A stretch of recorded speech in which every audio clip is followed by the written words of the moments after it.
आज king George चिकित्सा विश्वविद्यालय पेंशनर्स एसोसिएशन द्वारा कलाम सेंटर सभागार केजीएनयू में पेंशनर्स मिलन एवं सम्मान समारोह का सराहनीय आयोजन किया गया, जिसमें बड़ी संख्या में सदस्यों ने भाग लिया।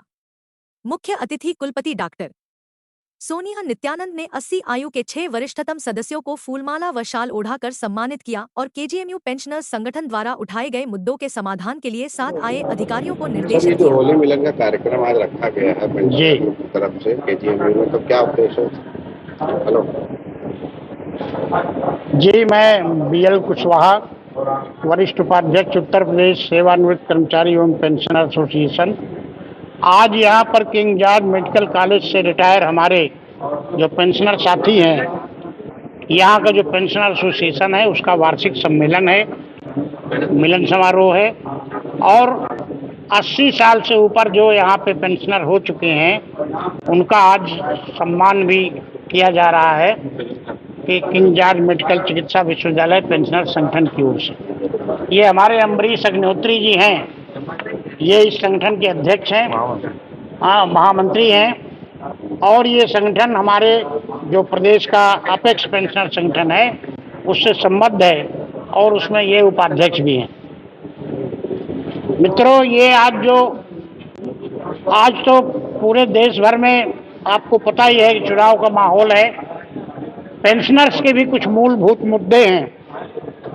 18 महीने का कोरोना काल का जो महंगाई भत्ता, महंगाई राहत का एरियर है, सरकार ने उसको अब तक नहीं प्रदान किया, जबकि केंद्रीय वित्त मंत्री और राज्य के वित्त मंत्री आए दिन अपनी पीठ ठोकते हैं कि हमारी माली हालत बहुत हो गई है, अच्छी हो गई है और कलेक्शन टैक्स का बहुत अच्छा हो गया। तो इन हालात में उनको रिलीज कर देना चाहिए।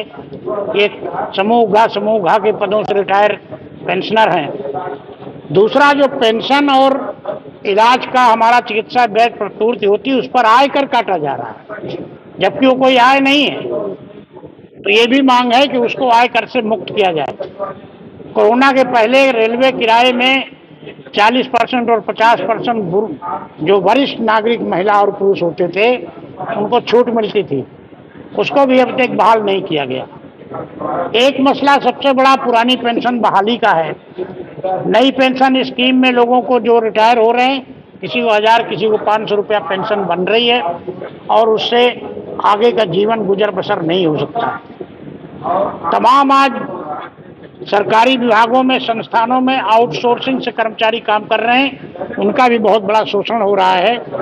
तो उनको भी नियमित जो पद हैं उसके ऊपर नियमितीकरण और नियमित भर्ती जिन पदों पर की जाए।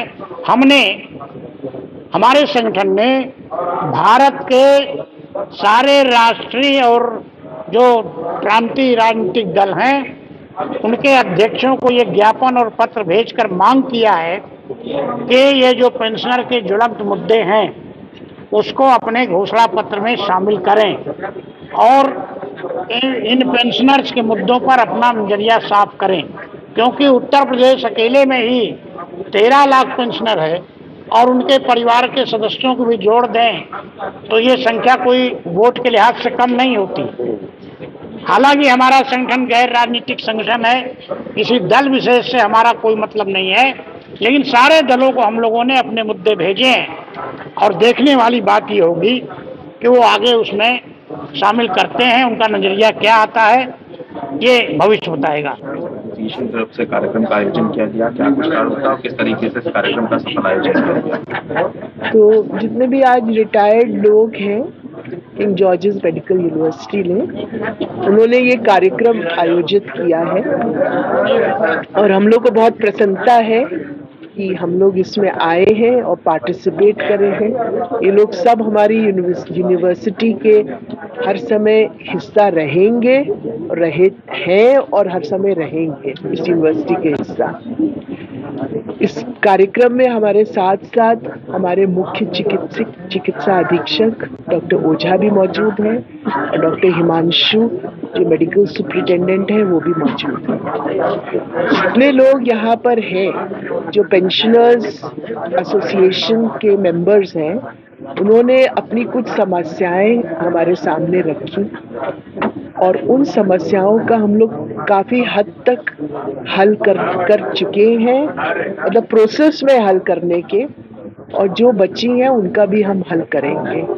हमारी जिम्मेवारी है और हमारी एक गर्व है कि हम अपने पेंशनर्स की देखभाल करें और उनको अपना बेस्ट, यूनिवर्सिटी जो है वो अपना बेस्ट दे सके।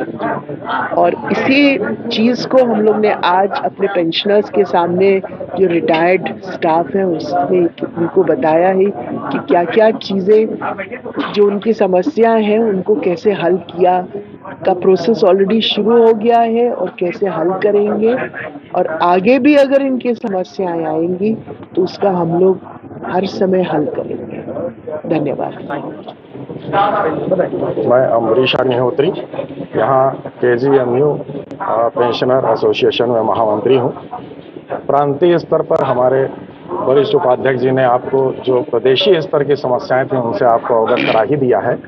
हमारा लोगों का जो यहाँ की स्थिति है वो ये है कि एक तो ई पेंशन व्यवस्था जैसे राज्य सरकार में लागू है वो यहाँ लागू की जानी चाहिए, जिससे पेंशन रिटायरमेंट के समय तुरंत उसको PPO जारी हो जाए और उसको पेंशन की व्यवस्था उसको पहले दिन से ही मिलने लगे। दूसरी चीज़, यहाँ हमारे वहाँ जो दवाइयाँ हैं वो पहले तो हम लोगों को रिएम्बर्समेंट पूरा मिल जाता था, अब जो है वो जो 32.5% पर यहाँ सप्लाई हो रही है उसके आधार पर यहाँ उस पर कटौती कर दी जाती है पेंशन चिकित्सा प्रतिपूर्ति बल पर।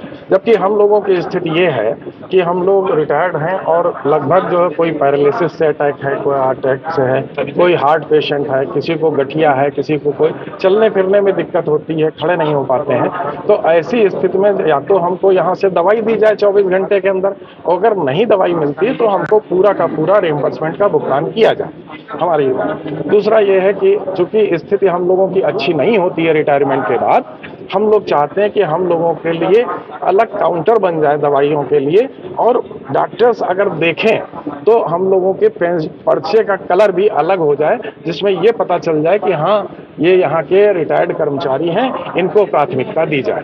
तो ये है हमारी ये सब समस्याएं हैं, यही 4-5 जो स्थानीय स्तर की हैं, और ये यहाँ ही समाधान हो सकता है। उसको हमारा अधिकारियों से निवेदन है कि ये उनके सामने रखेंगे। माननीय कुलपति महोदय आ रही हैं, हम लोग उनके सामने ये ज्ञापन देंगे और उस पर हम लोग कहेंगे, उनसे अनुरोध करेंगे कि हम लोगों की ये समस्याओं का समाधान करें। ठीक, धन्यवाद।